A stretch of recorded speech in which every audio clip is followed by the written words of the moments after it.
Praise the Lord, ஹல்லேலூயா. கர்த்தருக்கு மகிமை உண்டாகட்டும். பரிசுத்தமுள்ள தேவன் நம்மை நடத்தி கொண்டிருக்கிற எல்லா நாட்களுக்காக ஆண்டவருக்கு நன்றி செலுத்துவோம். இது கிருபையின் காலம். இந்த கிருபையின் காலத்தில் கர்த்தரை துதிப்போம், ஆண்டவருக்கு நன்றி செலுத்துவோம்.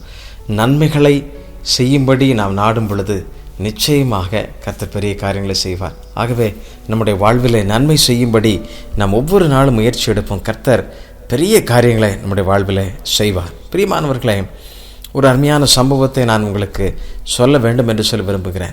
நல்லதை செய்கின்ற மனிதர்கள் இந்த பூமியில் குறைந்து கொண்டே வருகிறார்கள். நல்லதையே நாம் மற்றவர்களுக்கு சொல்லிக் கொடுக்க வேண்டும்.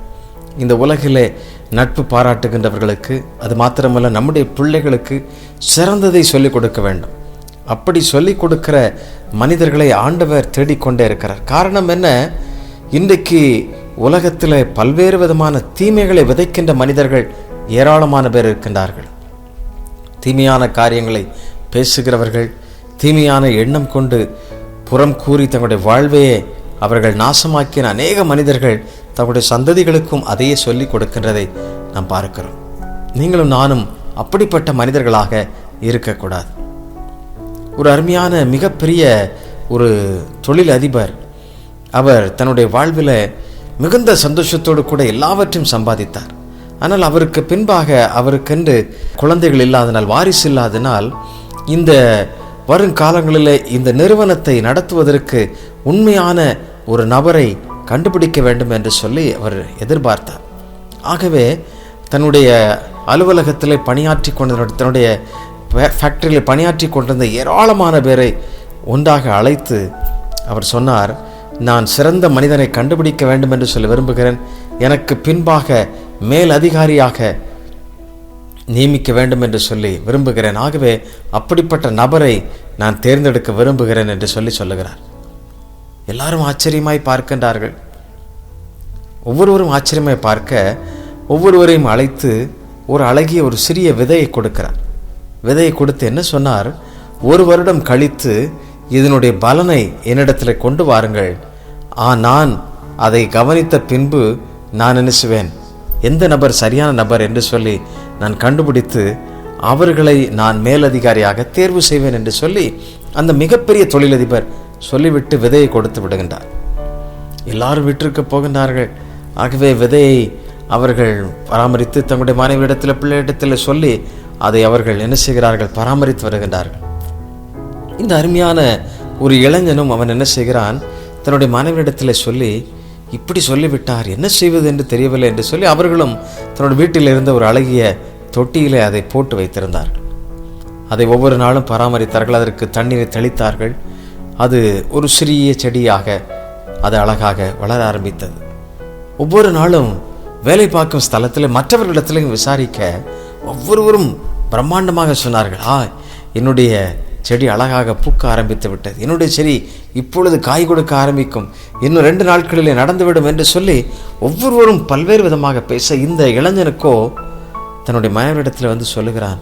ஒவ்வொருவரும் வித்தியாசமாக சொல்லுகிறார்கள், மிகவும் வேகமாக வளர்ந்து விட்டது, ஆனால் நம்முடைய செடியோ வளரவில்லை, இப்படியே இருக்கிறதே என்று சொல்லி மிகுந்த கவலையோடு கூட இருந்தான்.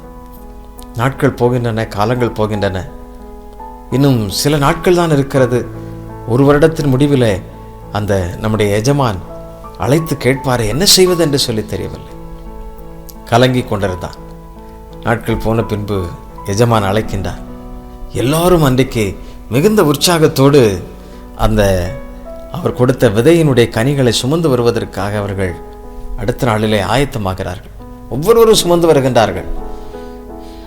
இந்த இளைஞன் தன்னுடைய மனைவியிடத்தில் சொல்லுகிறான், எனக்கு மிகுந்த வெட்கமாக இருக்கிறது, நாம் எப்படி செல்வது, நாம் எப்படி அவரை பார்ப்பது, எஜமானுக்கு நான் உண்மையுள்ளவனாக இல்லாமல் போய்விட்டேனே என்று சொல்லி, நாம் எவ்வளவோ முயற்சி செய்தும் இவ்வளவுதானே வளர்ந்திருக்கிறது, இதில் வளர்ச்சி இல்லையே என்று சொல்லி மிகுந்த கவலையோடு கூட அந்த இளைஞன் மனைவிடத்தில் பேசி கொண்டிருக்க, மனைவி என்ன சொல்கிறாள்? பயப்படாதிருங்கள், நாம் ஒன்றும் தவறு செய்யவில்லை, அவர் கொடுத்த விதையை சரியாக போட்டோம், அது இவ்வளவுதான் வளர்ந்திருக்கிறது, நீங்கள் எடுத்து செல்லுங்கள், மற்றவர்களை பாராதிருங்கள் என்று சொல்லி அவரை அனுப்பி வைக்கிறார். எல்லாரும் சந்தோஷமாக எடுத்துக்கொண்டு வருகின்றார்கள். இந்த இளைஞனும் கொண்டு செல்லுகின்றார். எல்லாருடைய அந்த செடியையும் பார்க்கிறார், எப்படி வளர்ந்திருக்கிறது என்று சொல்லி. இந்த அருமையான இளைஞனிடத்தில் வந்த பின்பு இந்த இளைஞனுடைய செடியை பார்த்து, அவனை நீ என்னுடைய அலுவலகத்திற்கு வா என்று சொல்லி அவனை அழைக்கின்றார். அழைத்து அவனோடு பேசுகின்றார். பேசிவிட்டு பின்பு வெளியிலே குவிந்திருக்கின்ற தன்னுடைய வேலையாட்கள் எல்லாரிடத்திலும் சொல்லுகிறார், இவன்தான் எனக்கு பின்பாக மேலதிகாரியாக வருவான் என்று சொல்லி அவனை நான் முன்குறிக்கிறேன் என்று சொல்லி அவனை உயர்ந்த பதவிக்கு நேராக அழைத்து செல்லுகிறார்.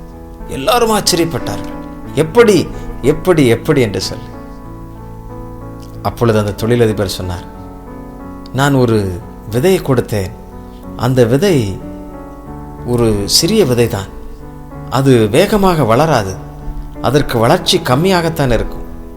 ஆனால் உங்களில் அநேகர், இந்த இளைஞனை தவிர மற்ற எல்லாரும், நீங்கள் அந்த விதை வளரவில்லை என்று சொல்லி நீங்கள் வேறு விதையை போட்டு நீங்கள் அதனுடைய வளர்ச்சியை காண்பித்திருக்கின்றீர்கள். எனக்கு முன்பாக நீங்கள் பிரம்மாண்டமானதை செய்ய வேண்டும் என்று சொல்லி நடித்து நீங்கள் பல்வேறு விதங்களில் செயல்பட்டீர்கள். ஆனால் இவனோ உண்மையாக நான் எதை எதிர்பார்த்தானோ அதைத்தான் செய்தான் என்று சொல்லுகிறார். பிரியமானவர்களே, நம்முடைய வாழ்வில் கூட பல நேரங்களில் நாம் பல்வேறு விதங்களிலே கசந்து போயிருக்கலாம், தோல்வியோடு கூட இருக்கலாம், எனக்கு மாத்திரம் ஏன் என்று சொல்லி எண்ணிக்கொண்டிருக்கலாம். வேதம் நமக்கு அழகாக ஒரு வசனத்தை நமக்கு அடிக்கோடி காமிக்கிறது. கலாத்தியர் எழுதின புஸ்தகம் 6ஆம் அதிகாரம் 7, 8, 9 இப்படி சொல்லப்பட்டிருக்கிறது. என்ன சொல்லப்பட்டிருக்கிறது பாருங்கள். மனுஷன் எதை விதைக்கிறானோ அதை அறுப்பான்.